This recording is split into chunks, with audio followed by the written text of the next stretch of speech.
again, welcome back. Now, in the tradition of all the best bands, our next guest started out in their bedroom in Bradford. They've been tipped for great things, and in a cynical music industry, they're one of the few bands who so far don't seem to have put a foot wrong. Yet mainstream success still evades them, a situation which could change dramatically with the release of their new single. Here are Ooberman. Welcome back, nice to see you all again. I'll just do a very quick introduction. We've got Sophie, Andy, Danny, Steve and Alan. Lovely to have you back again. And this time on the brink of great things, or so they say. How do you feel about that? Well, to say on the brink of great things, I mean, one thing we've always done is we've just been slowly, you know, going out there, recording our music and gradually picking up fans as we go along and stuff, and bringing out singles that are always just sort of on the brink of the top 40, just inside or just outside. And I don't know, that we're in a kind of like a safe position doing that kind of thing at the moment. It's really going to be, I think it's going to be on the next album that things are going to really take off. But you know.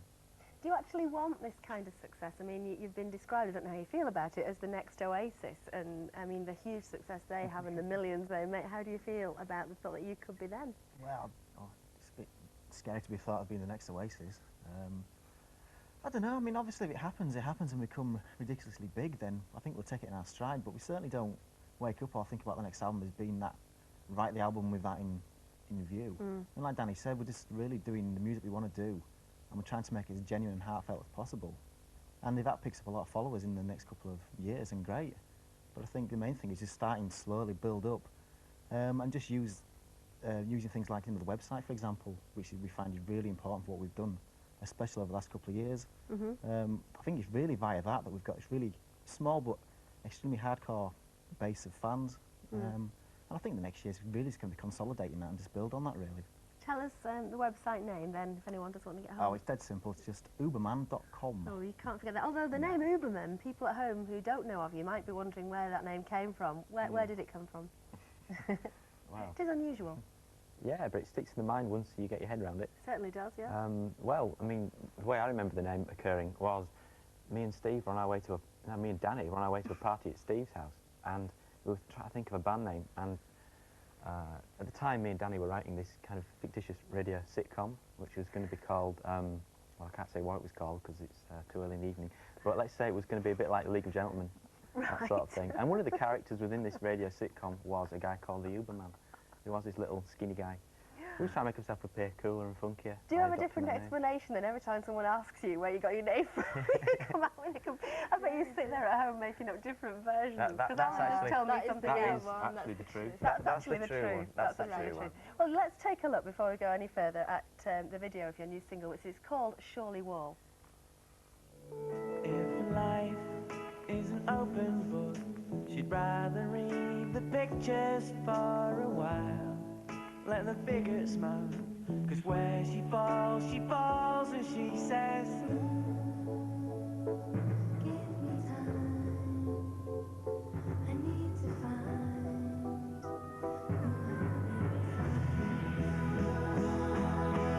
Shorley, she's selling seashells up on Shorley, where the ocean swells and leaves you small. She's selling seashells up on Shorley. Just watch the moon rise up on Shorley. Gosh, were you actually underwater for the filming of that?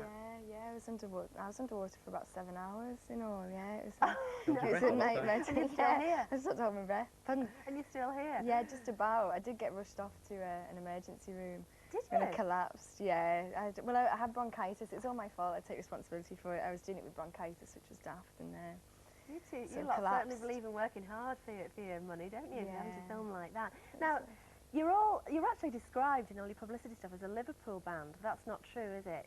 You three are all Bradford lads. Yeah, indeed, yeah. How did you all get together then, and how did the Liverpool element come in? Because you're obviously from Liverpool, and you are as well, Alan, aren't you? Well, we were all mates at school, Buttershaw Upper School in Review Road West. Hello, pupils. Yes. It was a big influence on you, that school, wasn't it? That's where you started learning music. Yeah. I did music GCSE, and you know, used to go in dinner times and in after school. Used to go down there. Used to let us mess about with all the gear down there. that's how we got together, really. Yeah.